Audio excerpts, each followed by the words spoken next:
2011 தனக்கு கிடைச்ச கோல்டன் பூட்டை 1.5 அமெரிக்கன் மில்லியனுக்கு விற்று அதை காசா பகுதியிலேயே பிள்ளைகளுக்காக ஸ்கூல் கட்டத்துக்கு தானமாக கொடுக்குறாங்க.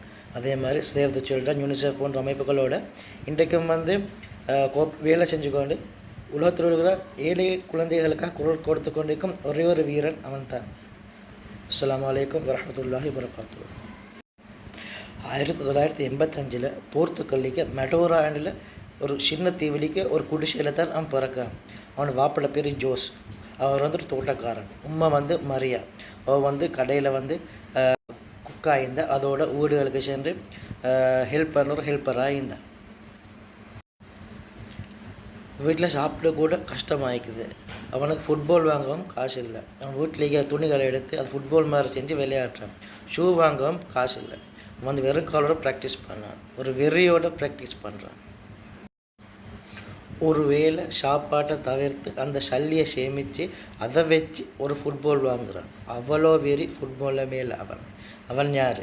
அவன் தான் கிறிஸ்டியானோ ரொனால்டோ, உலகம் போற்றும் ஒரு வீரன். இப்போ தான் பிரச்சனை ஆரம்பிக்குது. 15 வயசில் அவனுக்கு ஹார்ட்டில் ஒரு சர்ஜரி வருது. டாக்டர் சொல்கிறாங்க இனி ஒரு நாள் ஃபுட்பால் விளையாட முடியாதுன்னு. ஆனால் சர்ஜரி முடிஞ்சு கொஞ்ச நாள்லேயே அவன் ப்ராக்டிஸுக்கு போகிறான். என்னால் முடியும் என்று சொல்லி முயற்சி செய்ய ஆரம்பிக்கிறான். அவனை முயற்சி எங்கே போய் முடியுது? அதற்கு பிறகு தனது கனவை நனவாக்கிறதுக்கு சிறு வயதிலே லிஸ்பன் நோக்கி, மெடோராலேருந்து கிட்டத்தட்ட 1000 கிலோமீட்டர் அங்காளிக்கு லிஸ்பனை நோக்கி போகிறான். அப்போ அவன் தனியாக போகிறான். விட்டு எல்லாரையும் பிரிஞ்சு அவனோட கனவுக்காக வேண்டி போகிறான். அங்கே போய்த்து ஸ்போர்ட்டிங் கிளப்பில் சேர்றான். அவனோட கெரியர் அங்கே தான் ஸ்டார்ட் ஆகுது. கோலுக்கு மேலே கோல், வெற்றிக்கு மேல் வெற்றி, கிண்ணத்துக்கு மேல் கிண்ணம், பெலண்டியார் வேணுமா, யூஎஃப்ஏ சாம்பியன் லீக் கிண்ணம் வேணுமா, வெற்றிக்கு மேல் வெற்றிக்கொண்டு ஒரு சிகரத்துக்கே போய்த்து நிற்கியானவன். அவன் தான் கிறிஸ்டியானோ ரொனால்டோ. எல்லா உள்ளத்திலையும் நிற்கிய ஒரு மாபெரும் வீரன் அவன். ஏழையா பிறந்தாலும் அவனோட கனவான ஏழையா இருக்க விடல. அவனை உலகமே போற்றும் அளவுக்கு உயரத்தில் கொண்டு போய் வச்சிட்டது.